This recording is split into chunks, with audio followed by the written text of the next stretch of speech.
Welcome back. You're still tuned into Business Lunch, and let's go across to the Auto Expo where my colleague Parikshit spoke to Shashank Srivastava, Senior Executive Officer of Sales and Marketing, as well as CV Raman, the Chief Technology Officer at Maruti Suzuki, after they unveiled their EV concept, the eVX. He began by asking them why the company decided to launch an electric SUV and not go for a mass market entry car. So let's listen in to that chat.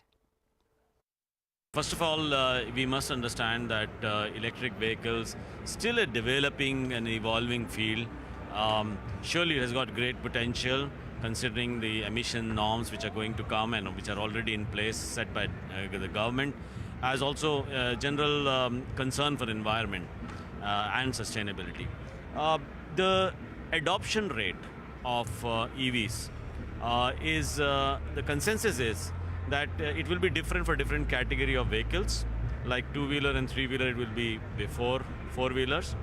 The four-wheeler, for the four-wheelers, it will also be the TCO parity, which is the basis of calculation consumer makes for making choices, is more in favor of larger vehicles and smaller vehicles. One can say the cost viability is greater in having an electric SUV right now, and you can expect some greater volumes as well? Yes, so I would say larger vehicles.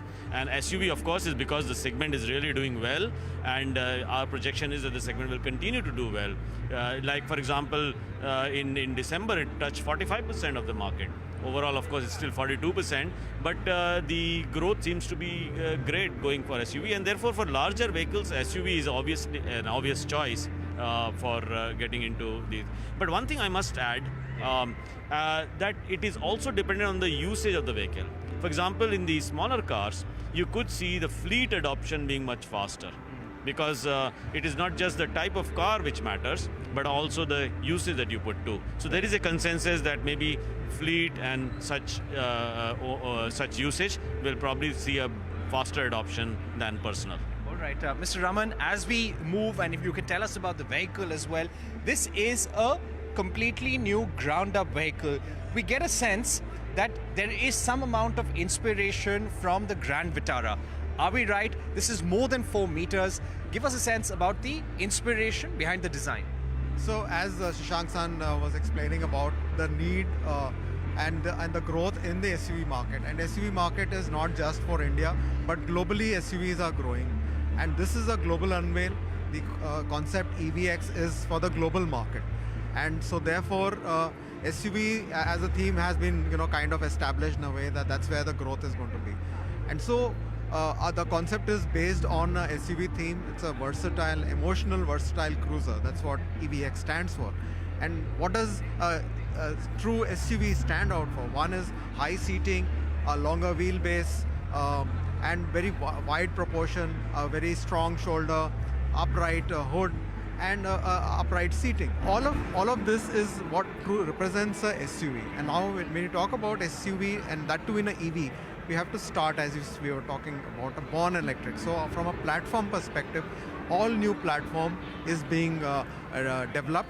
And so based on that, and this has got a 60 kilowatt battery, it has a 550 kilometers. 550 kilometers of range.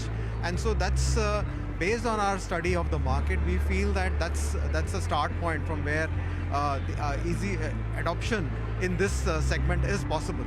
So, and of course, we will have a lot of effort towards localization of this whole thing, including the battery and manufacturing. What will be the extent of localization, sir? As we move forward, as you tell us more about this vehicle, what will be the extent of localization? Will it be 100% manufactured in India? Yeah, of course. So we are doing about 10,000 crore investment in Gujarat, which was announced a couple of months back.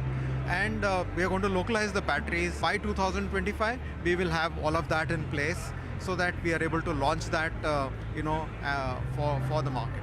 All right. So coming to the tough question about cost, when we see such vehicles unveiled, when we have a timeline, there is an obvious question on the cost, Mr. Srivastava. So as Mr. Raman was saying that this will be heavily localized, 100% manufactured in India. How will you keep the price competitive? Today in the market, you have 10 lakh EVs, you have 15 lakh EVs, and you have EVs in the range of 20 to 25 lakhs. Which bracket would this fall in? So I think it's too early to talk about price. because it will all depend on the extent of localization as well. And I must say that one of the big factors inhibiting the larger adoption of EVs across the world and also in India is the cost of acquisition. And in battery cost is obviously a very important cost. In fact, its estimates are it will be close to 50% of the total cost of EVs. And therefore, it's very important to get the battery cost down. All right, that is the management of Maruti talking about their new SUV, the electric SUV, which they've just unveiled at the Auto Expo, and the potential that they see from electric vehicles.